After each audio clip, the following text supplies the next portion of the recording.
All right. So now I'm relating this to the 10 principles of making a good impression count on and off the golf course. So I'm going to just give you a moment so that you can look at them, and then I'm going to be going over them one by one.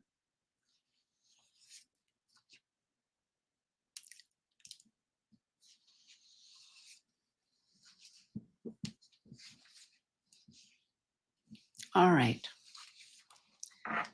Let's go to the first principle. Be accountable for your golf strokes and your own actions. Rick, you can advance this one. Good. So if we think about being accountable for your golf strokes and your own actions, this is all about integrity. It's about honesty. Um, it is so easy to blame other people and other things, but if we live from the place of accountability or responsibility, then the power is with us. And golf is the only game where you monitor yourself. There is no referee. You count your own strokes. You call penalties on yourself. So in that way, golf is unique from any other sport. So if you think about it in life, if we could be accountable for our golf strokes and all of our own actions, we do not live from a place of blaming other people. Number 2, persistence and determination are essential in golf and in life. So if you can see this cartoon, it says hole in 47. So for those that are not golfers, par is either 3 strokes, 4 strokes, or 5 strokes. And here he's at number 47. We have to laugh because a lot can happen on the golf course. I remember when I first started playing, I would have a string of beads next to me. And every time I had a stroke, I would move a bead from one side to another because it's very easy to lose track of your strokes. And in the beginning, it was around 10. And then over time, I got better and better. In fact, the first time I played golf, I counted every stroke and it was 172. Par is generally 72, 71, 73. So you could see I had a sense of humor and I said, I can only get better from here. All right. Let's take a look at principle 3. Keep the end game in mind, but live in the present. So here she's saying, think beautiful thoughts. So we always want to visualize what our intention is, what we want to have happen. We all know the impact of negative thoughts and how they impact us. And it takes rigor to keep ourselves in a positive mindset and tune our mind. So if we keep the end game in mind, but we live in the present, we live a fuller, richer life. Principle 4, have patience and trust in the process, even in difficult situations. Now, this gentleman is playing with his boss, and the boss says if he makes it, or if he doesn't make it, he'll never promote him. And the golfer is thinking, if I make it, he'll never promote me. So both are thinking opposite thoughts. So we don't know really what's in people's heads. And when we are concerned and try to put ourselves try to make up what we think they're thinking, we're usually wrong. One of the most valuable lessons for me in playing golf has been to have patience. Because it is a long process. Rick, as you mentioned earlier, you just felt that you didn't have what it takes. For others, even if we do feel a connection to the game, the progress is incremental. It's not it's not quick, and it requires a lot of patience and trust, and to enjoy the process along the way. All right, principle 5. Being a beginner is hard, but we all must start somewhere. The first time, or early in my playing golf, I remember this so clearly. I swung the club and I was on the practice range and missed the ball completely. And then I started looking around to see who else saw me. And I thought, that's interesting. Why are you caring what other people think? So that was a realization that no one cares more about what I'm doing than me. And I have to give myself the space to be a beginner, because otherwise I would never try anything. And especially as an adult, we put additional pressure on ourselves that we need to be perfect. And the sooner we realize that we are all imperfect human beings, all doing the best we can, then it allows us to have greater compassion. Rick, I'm going to stop after principle 5 to see if there's a question that you may have or someone else may have before I go on to principle 6. Sure. No questions in the chat yet, but I do have a couple questions for you. Okay. And we'll do one or two. How do you recover after you've made a bad first impression? Well, first of all, how do you know you've made a bad first impression? Well, let's just assume somebody mentioned it to Okay. you, or you just know, like, oh man, I blew that interview, or I blew that meeting, or I said something stupid, or or I wore the wrong clothes, or whatever. So the first thing that we have to do is have compassion for ourselves. That without mistakes, there's no learning. And then find out, what was it? Was it a lack of preparation? Didn't I ask the right questions, for example, to find out what to wear for a meeting? It does take, and research has shown this, 8 to 10 different experiences to alter an initial impression. But we don't have to do that ourselves. For example, someone else can represent us and wear our t-shirt, for example. We need advocates inside an organization in order to represent us. And sometimes it's acknowledge that we had a bad day, but sometimes people need to change companies. If their reputation has truly been damaged, they may have to change the game in some way. But impressions can be repaired by people having other positive experiences. And we've seen in corporate, mistakes where they make a bad impression or they make a big mistake, it turns into a crisis.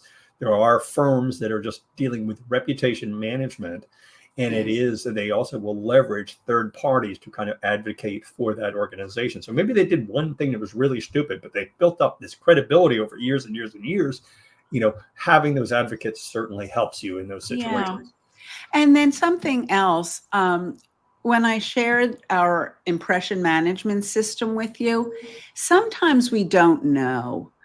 Maybe we're seeing it like this big mistake, but maybe others didn't even see it, or maybe it's small. By getting timely feedback in your role on those 24 factors really, really helps, because many of us have an obsolete image of ourselves. and we haven't yet updated internally our conversation. Other people are seeing something different, but we're still the little shy kid, embarrassed when we did the book report. And my old college professor said that everybody has three images. There's the image that you really are, there's the image that you want to be, and then there's the image that people really have of you. So you've got to kind of manage all three of those. Very smart. And look, and you remembered that years later. See, that's why these are called soft skills. Yeah. Right? I mean, impressions are malleable, both in terms of ourselves and with other people. And we cannot learn enough about who we are and about others. Yeah. In order to have the kind of impact that we want to have. Definitely. And a lot of the folks who are on the call are going to see this video are in the role of kind of helping their senior leaders, in their communications and helping them with their reputation and making a good impression. So how can a communicator coach their senior leader to make a better impression on customers, prospects, employees, whoever is important to that organization? Well, first they have to have the rapport and the understanding that that person is open to coaching, that right. does want to see what they're seeing. Because if people aren't willing, they're not ready, and they're not able, they're not going to learn. So that's why when I showed the factors that are most important to trust, there needs to be that trust. And if you think that there isn't, look for yourself at which of those factors are underdeveloped in the dynamic of your relationship. So, because a lot of times people don't want to, they're afraid for their own career. But if there is that understanding of honesty, and that senior leader may say, I do want you to tell me, but there's got to be that understanding right. In advance. In your coaching, have you found that the senior leaders, I guess, they're human as well? Do you find that some of them are also dealing with self-doubt and imposter syndrome, which could be why they don't want to accept that coaching or that advice? Yes, the senior leaders do want it. In fact, in one program that we just completed, it was the whole sales leadership team. And the most senior leader acknowledged to the group that he felt more comfortable going to the board of directors than in the group of peers that he was with. And people asked why. Why did you feel that way? There was a lot of honesty in the room. And he said, because you each know a lot more than I know about their specific lines of service. At the board level, it's a whole different thing. He's more comfortable with them as peers than he is with the people that are in the functional roles and their knowledge and their skills. So I don't think it's a matter of levels. I think it's a matter of openness and a commitment to grow who we are as a human being and who we are as a leader. And you talked about integrity, and that's critical in business. If you lose that integrity as a leader or as a company, your brand is going to tank. So I'm kind of curious how politicians can get away without, they'll say things and they know, even knowing that it's not true. But if you did those same things in business, you would probably lose your job.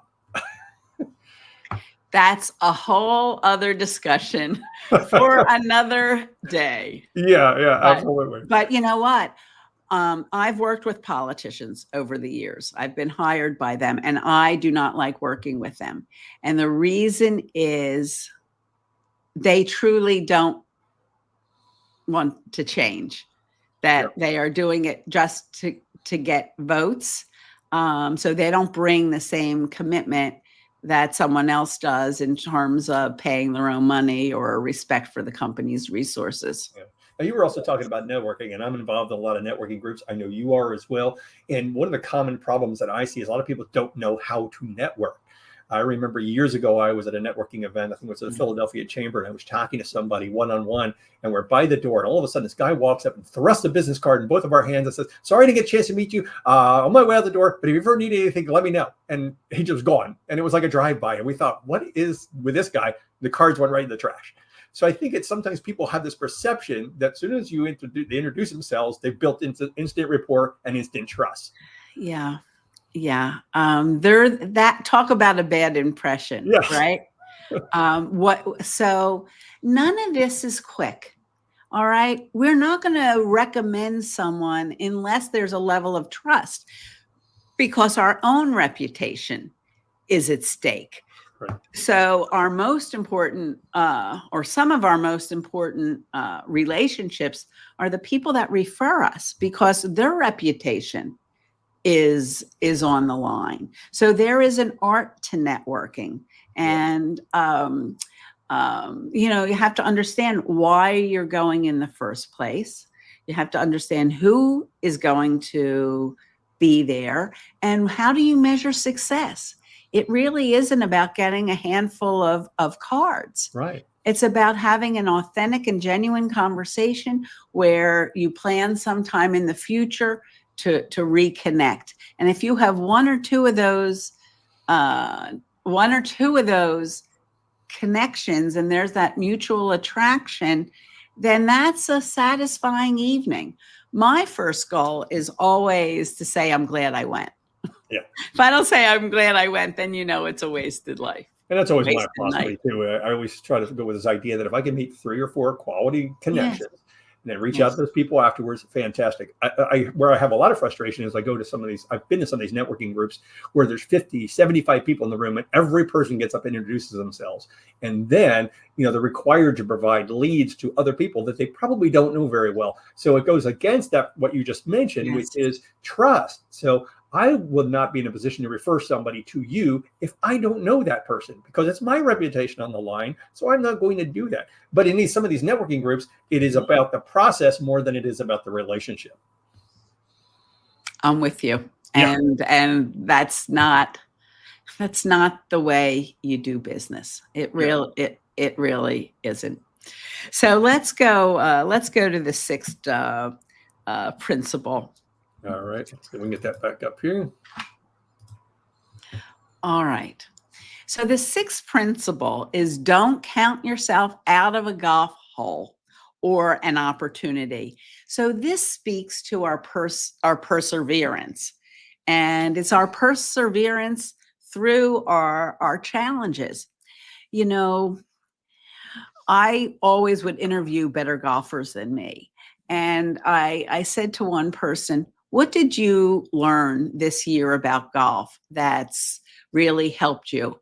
And he said, don't count yourself out of a golf hole. Because sometimes you'll write it off. It's a bad hole. I'll wait until another one.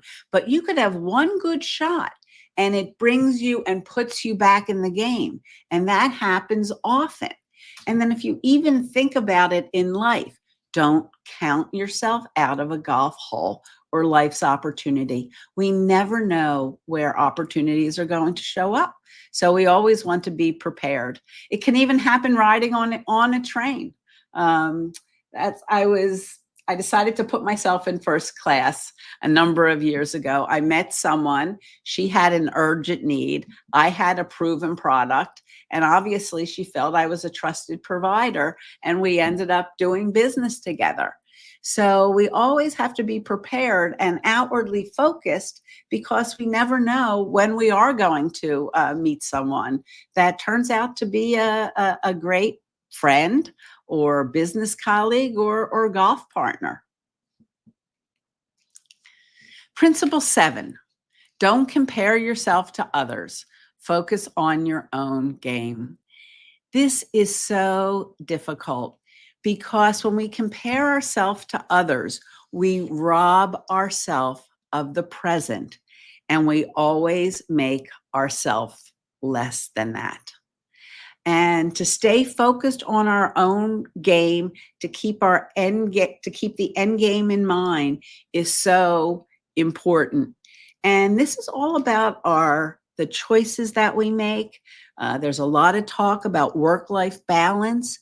What's work-life balance for one person may be very different for another person.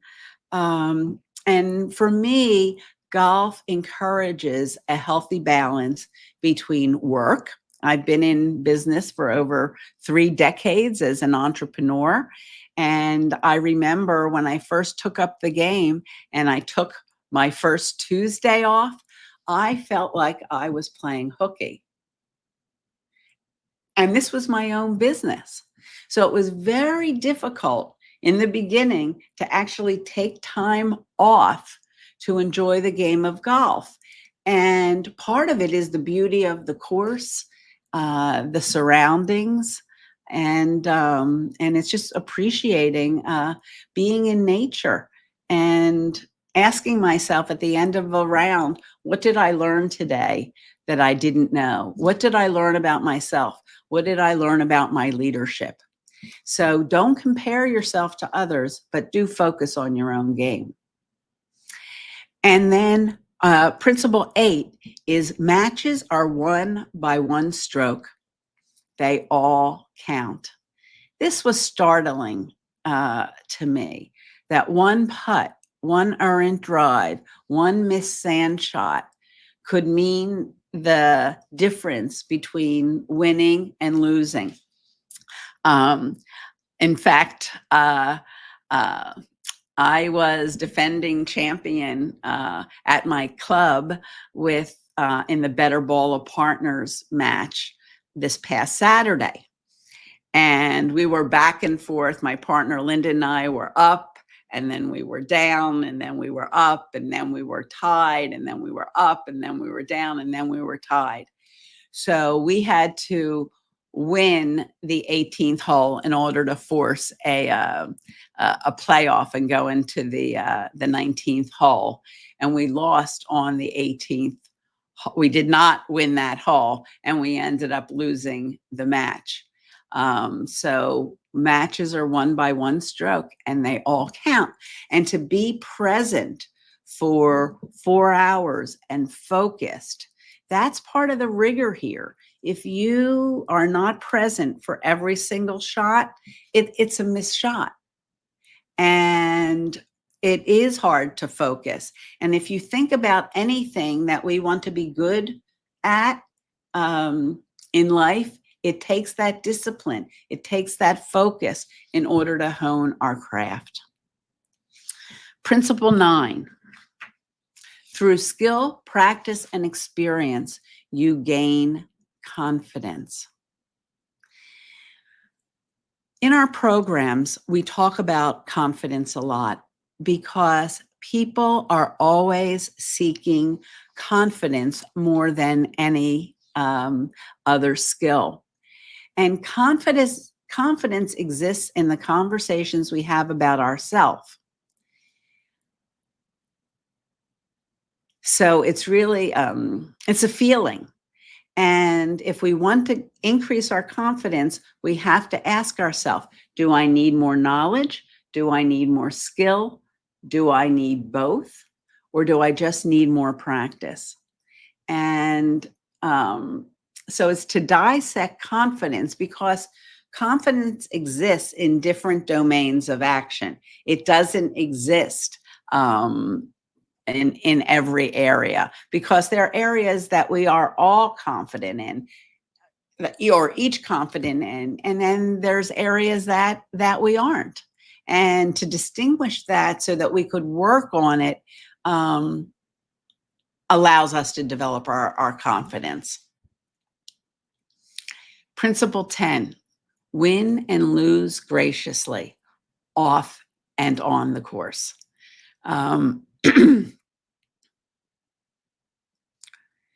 If you watch winners and losers, no matter what sport it is, the best winners are always gracious and acknowledge their competitors.